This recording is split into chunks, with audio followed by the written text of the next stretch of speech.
Month later, when summer rolls around, I conduct an integrity report like everyone. I make a lot of mistakes. My integrity reports help me realize where I went wrong and motivates me to get back on course.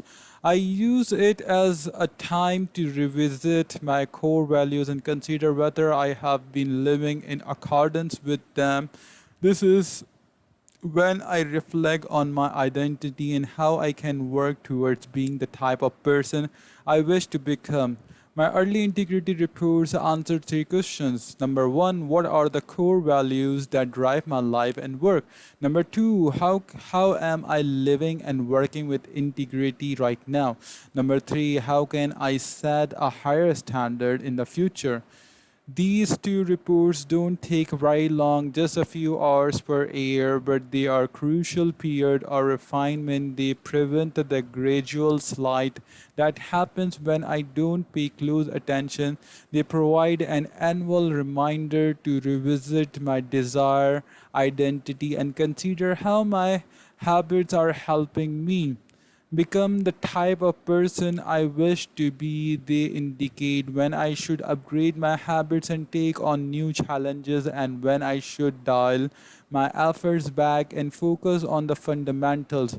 Reflection can also bring a sense of perspective. Daily habits are powerful because of how they compound, but worrying too much about every daily choice is like looking at yourself in the mirror from an inch away. You can see every imperfection and lose sight of the bigger picture. There is too much feedback. Conversely, never reviewing your habit is like never looking in the mirror. You aren't aware of easily flexible flaws, a spot on your shirt, a bite of your food in your teeth. There is too little feedback. Periodic reflection and reviews like reviewing yourself in the mirror from a conversation distance. You can see the important changes you should make without losing sight of the bigger picture. You want to view the entire mountain range, not obsess over each peak and valley. Finally, reflection and review offers an ideal time to revisit one of the most important aspect of behavior change: identity. How to break the beliefs that hold you back. In the beginning, repeating a habit is essential to build up evidence of your desired identity as you latch on to that new identity. However, those same beliefs can hold you back from the next level of growth. When working against you, your identity creates a kind of pride that encourages you to deny your weak spots and prevents you from truly growing. This is one of the greatest downside of building habit. The more sacred an idea, the more scared an idea is to us, that is, the more deeply it is tied to our identity, the more strongly we will defend it against criticism. You see, this is very every industry. The school teacher who ignores innovative teaching method stick with her tried and true lesson plans, the veteran manager who is committed to doing things his way, the surgeon who dismisses the ideas of her younger colleagues, the band who produce a mind-blowing first album and then get stuck in a rut. The tighter we cling to an identity, the harder it becomes to grow beyond it. Our solution is to avoid making any single aspect of your identity the overwhelming portion of who you are, in the words of investor Paul Graham. Keep your identity small. The more you let a single belief define you, the less capable you are of adapting when life changes. When you cling too tightly to one identity, you become brittle. Lose that one thing and you lose yourself. For most of my young life, being an athlete was a major part of my identity. After my baseball career ended, I struggled to find myself. When you spend your whole life defining yourself in one way and that disappears, who are you now?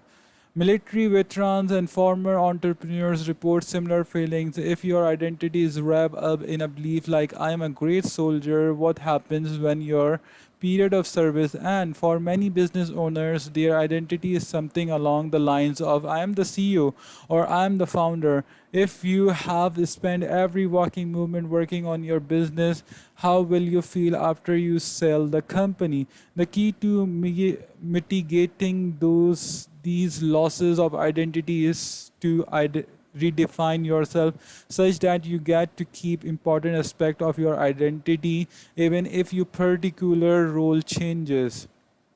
I am an athlete becomes I am a type of person who is mentally tough and loves a physical challenge.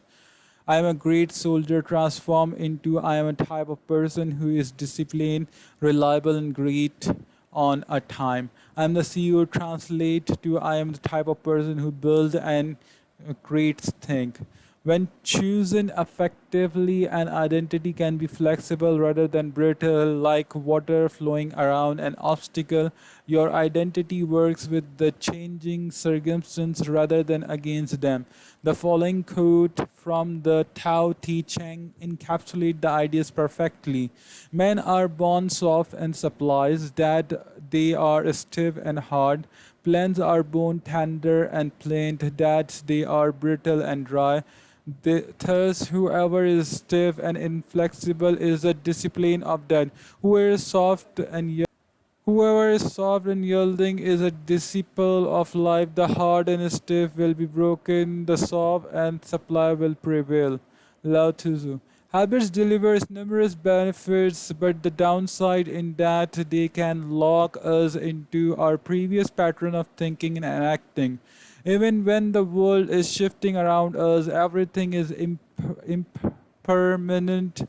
Life is constantly changing, so you need to periodically check in to see if your old habits and beliefs are still serving you.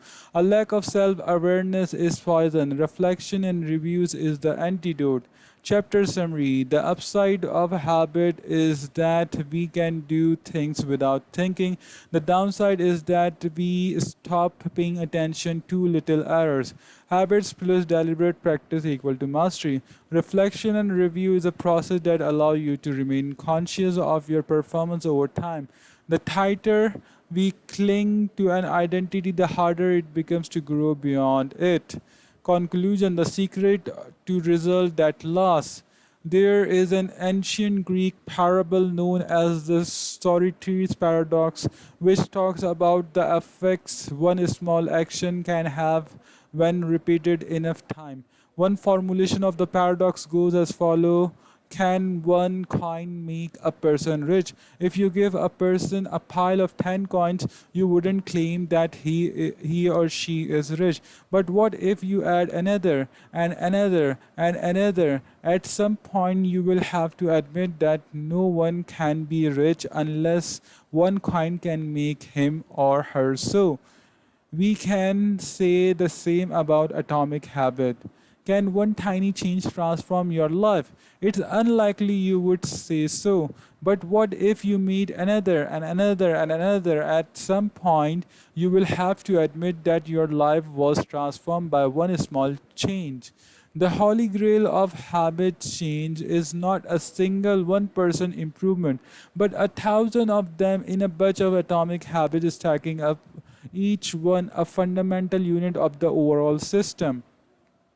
In the beginning, a small improvement can often seem meaningless because they get washed away by the weight of the system. Just as one coin won't make you rich, one positive change, like meditation for 1 minute or reading one page each day, is unlikely to deliver a noticeable difference gradually, though.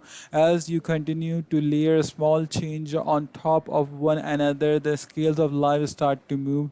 Each improvement is like adding a grain of sand to the positive side of the scale, slowly tilting things in your favor. Eventually, if you stick with it, you hit a tipping point. Suddenly, it feels easier to stick with good habits. The weight of the system is working for you rather than against you. Over the course of this book, we look at a dozen of stories about top performers. We are we are We heard about Olympic gold medalists, award winning artists, business leaders, life saving physician, and a star comedian who have all used the science of a small habit to master their craft and vault to the top of their field. Each of the people, teams, and companies we have covered has faced different circumstances, but ultimately progressed in the same way through a commitment to tiny, sustainable, unrelenting improvement. Success is not a goal to reach or a finish line to cross. It is a system to improve, an endless process to refine. In chapter 1, I said if you are having trouble changing your habit, the problem isn't you. The problem is your system. Bad habits repeat themselves again and again, not because you don't want to change, but because you have the wrong system for change. As this book draws to a close, I hope the opposite is true. With the four laws of behavior change, you have to set a tool and strategies that you can use to build better system and shape better habit. Sometimes a habit will be harder to remember and you will need to make it obvious. Other times you won't feel like a starting and you will need to make it attractive. In many cases, you may find that a habit will be too difficult and you will need to make it easy, and sometimes you won't feel like sticking with it and you will need to make it satisfying. Behavior are effortless, behavior are difficult here. Obvious, invisible, attractive, unattractive, easy, hard, satisfying, unsatisfying.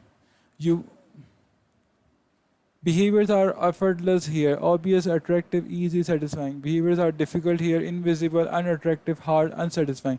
We want to push your good habits towards the left side of the spectrum by making them obvious, attractive, easy, and satisfying. Meanwhile, you want to cluster your bad habits towards the right side by making them invisible, unattractive, hard, and unsatisfying.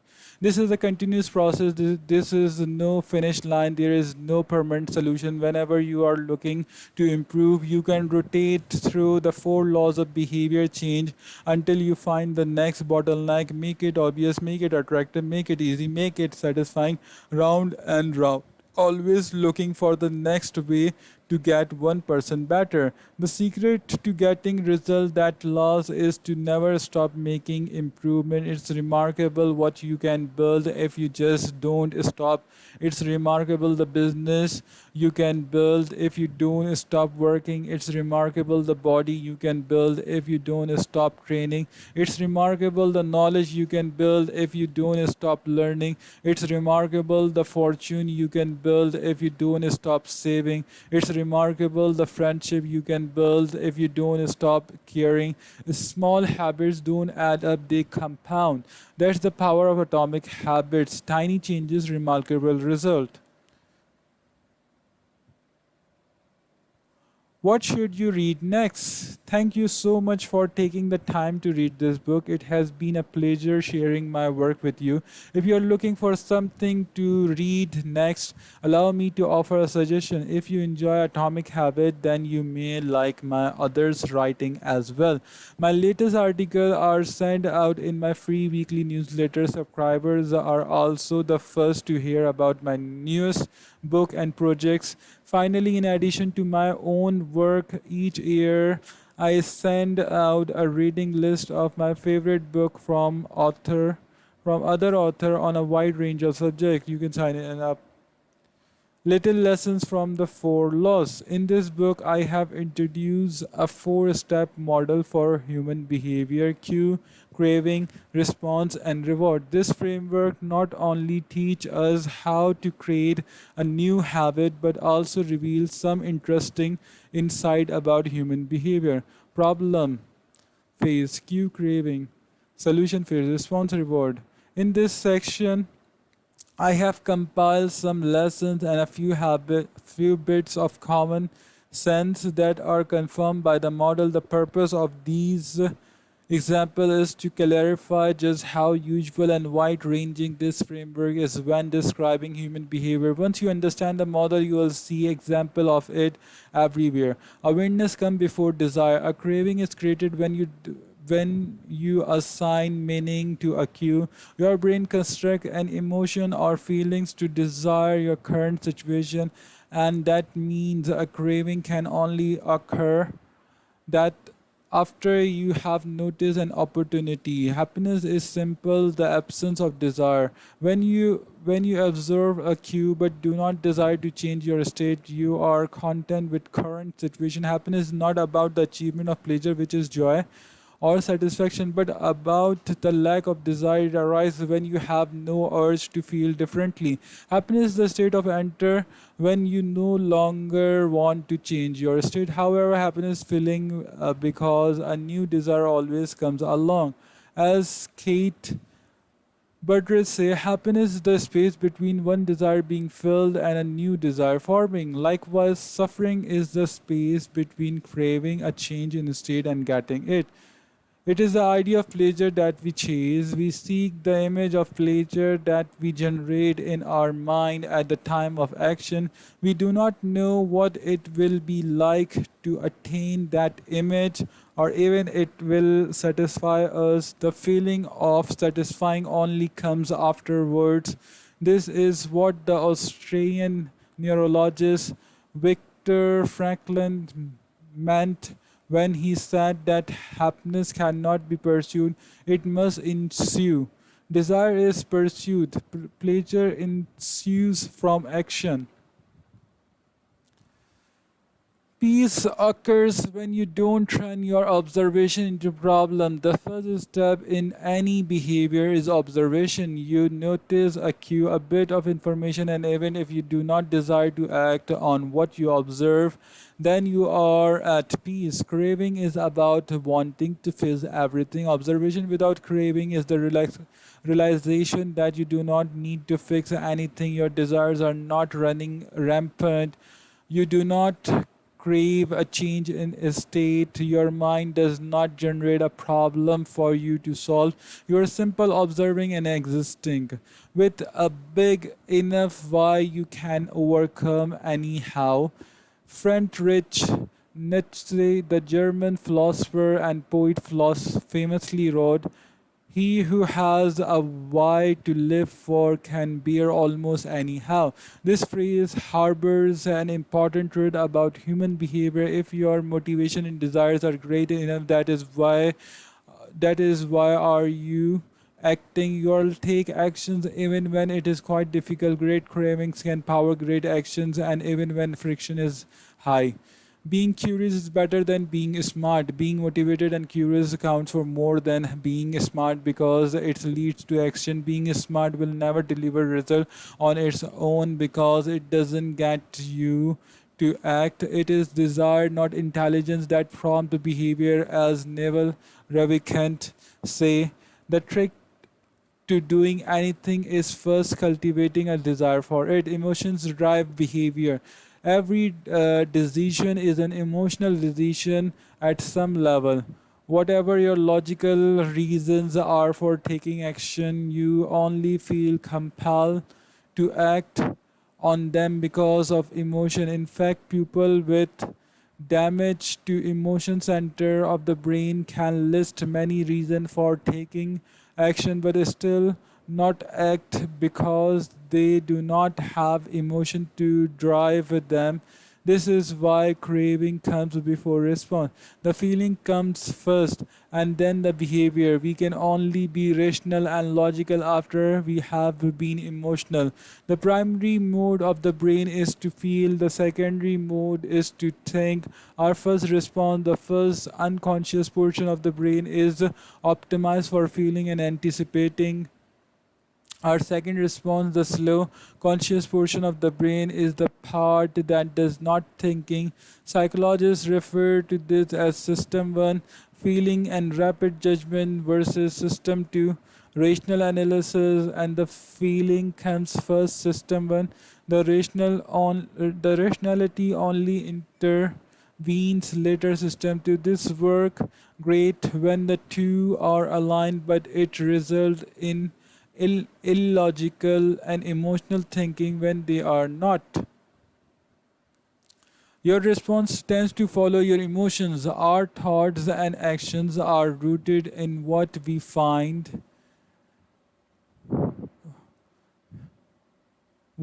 attractive, not necessarily in what is logical. Two people can notice the same set of facts and respond very differently because they run those facts through their unique emotional filter. This is one reason why appealing to emotion is typically more powerful than appealing to reason. If a topic makes someone feel emotional, they will really be interested in the data. This is why emotions can be such a threat to wise decision making.